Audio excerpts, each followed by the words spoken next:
नमस्कार दोस्तों, डॉक्टर बागल homeopathy clinic के चैनल में मैं तहे दिल से आपका स्वागत करता हूं। अगर आपने अभी तक इस चैनल को सब्सक्राइब नहीं किया है तो कृपया सब्सक्राइब करें और बेल का बटन दबाएं ताकि अगले वीडियो की नोटिफिकेशन आप तक समय से पहुंचे और आपके दोस्तों के साथ में चैनल को अगर आपको सही लगे तो शेयर भी करें। तो दोस्तों, आज का सवाल ये है कि होम्योपैथिक डॉक्टर जब केस टेकिंग लेते हैं तो उसके दौरान इतने ज्यादा सवाल आखिर पूछते क्यों है। तो दोस्तों, होम्योपैथी का यहाँ पे सेकंड लॉ आता है जिसको हम लोग बोलते हैं लॉ ऑफ इंडिविजुअलाइजेशन। इसका मतलब हर इंसान दूसरे इंसान से अलग रहता है। तो अलग किस स्तर पे रहता है, तो मानसिक और शारीरिक तल पर होता है।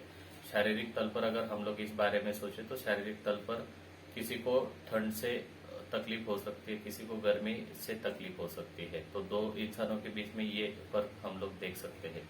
कोई एक चीज होगी, मान लो कोई खट्टी चीज है तो खट्टी चीज चाहने की एक इंसान की अंदर से चाह हो सकती है कि खट्टी चीज उसको पसंद है। तो दूसरा कोई इंसान आपको शायद ऐसा देखे कि जिसको खट्टी चीज खाने से तकलीफ होती हो।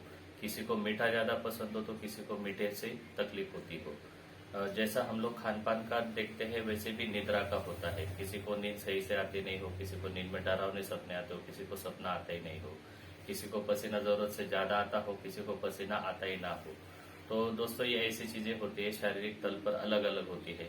वैसे ही मानसिक तल पर होता है हर इंसान का कि हर घटना की तरफ देखने का नजरिया हर एक पेशेंट का अलग अलग होता है।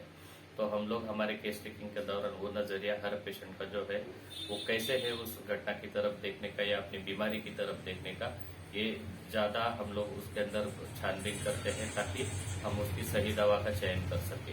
दोस्तों, मैं एक एग्जाम्पल के तौर पे आपको देना चाहूंगा कि अगर कहीं पे एक्सीडेंट होता है तो एक्सीडेंट होने के बाद में नॉर्मली ये होना चाहिए कि हम लोग रुक के किसी की मदद करें। तो जनरली ऐसा मदद करने वाला जो है कि जिसको बोला जाएगा नेचुरल उसका रिएक्शन होता है।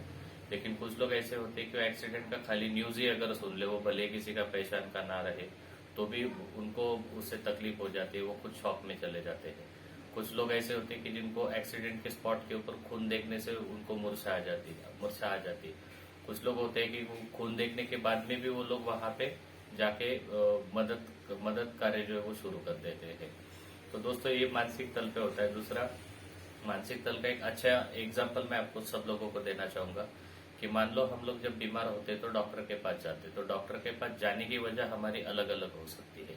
एक तो पहली वजह ये होती है कि दर्द की वजह से दर्द सहा नहीं जा रहा है, इसलिए इंसान डॉक्टर के पास में जा रहा हो, जो कि आम तौर पे देखा जाता है। लेकिन कुछ लोग ऐसे भी होते हैं कि जो घर पर रह के 2-3 दिन तक वो अपना कुछ मेडिकल से दवा लाएंगे, कुछ घर में पड़ा हुआ नुस्खा रहेगा, घर में पड़ी हुई दवा या घर के नुस्खे कुछ इस्तेमाल करेंगे। और वो सब करने के बाद में जब 2 दिन 3 दिन बाद में उनका तकलीफ बढ़ जाता है तब वो आते हैं डॉक्टर के पास। तो यहाँ पे ये होता है कि पेशेंट का रिएक्शन अलग अलग हो सकता है कि शायद वो पैसा बचाने के लिए डॉक्टर के पास नहीं आ रहा हो, शायद उसको ये लग रहा हो कि उसको आराम मिल जाएगा, बीमारी थोड़ी है इसलिए आ रहा हो, या फिर उसको अचानक से ये फीलिंग होने लग जाए कि अब मेरी जो बीमारी थी अभी शायद ये बीमारी बढ़ ना जाए, इसलिए वो डॉक्टर के पास आ रहा हो।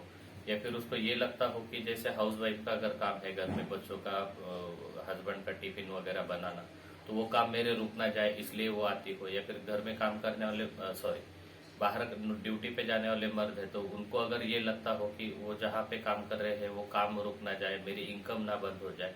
तो हर एक का जो नजरिया होता है बीमारी में डॉक्टर के पास जाने का, नजरिया अलग अलग होता है। तो दोस्तों, होम्योपैथी में यही चीजों को बहुत ज्यादा महत्व दिया गया है कि हर एक इंसान की बीमारी दूसरे से अलग होती है।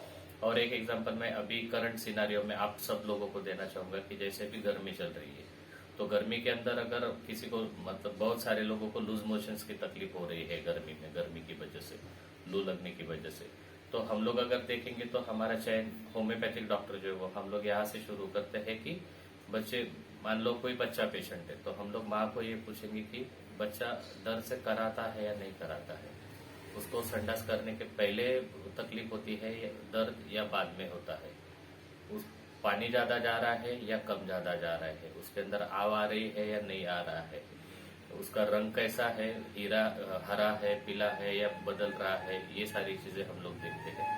लूज मोशन की वजह से बच्चा कहीं गलावट तो महसूस नहीं कर रहा है, कहीं वीकनेस तो नहीं महसूस कर रहा है। या फिर कोई बच्चे हम लोग देखते हैं कि जो इतना 8-10 लूज मोशन होने के बाद में भी वो खेलते रहते हैं, हंसते रहते हैं, कि उनको देखकर हमें लगता नहीं है कि वो बीमार है।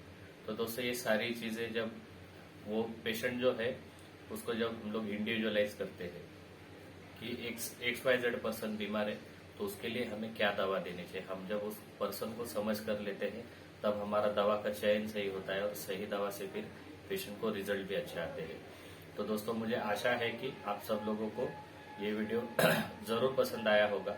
अगर पसंद आया है तो आपके दोस्तों के साथ जरूर शेयर करें, लाइक करें, और आपको भविष्य में कौन से टॉपिक के ऊपर वीडियो चाहिए वो भी हमें कमेंट में लिखें, ताकि हम लोग आने वाले टाइम में वैसे वीडियोस तैयार करके आप लोगों के साथ में शेयर कर सके। अगला वीडियो रहेगा दोस्तों कि मुझे लगता है अभी धूप का सीजन चल रहा है और हम लोग खरबूज तरबूज जो है बहुत सारे खाते हैं, और कुछ लोगों को तरबूज खरबूज खाने की वजह से पेट की कुछ शिकायत होती है। तो मुझे लगता है ऐसा कोई दवा आप लोग जरूर जानना चाहेंगे कि जो दवा होम्योपैथी में है, और ऐसे कुछ खाने से अगर तकलीफ हो तो वो दवा आप लोग भी इस्तेमाल कर सकते हैं आपके नजदीकी चिकित्सक की परामर्श से या हमें संपर्क करके। शुक्रिया, थैंक यू।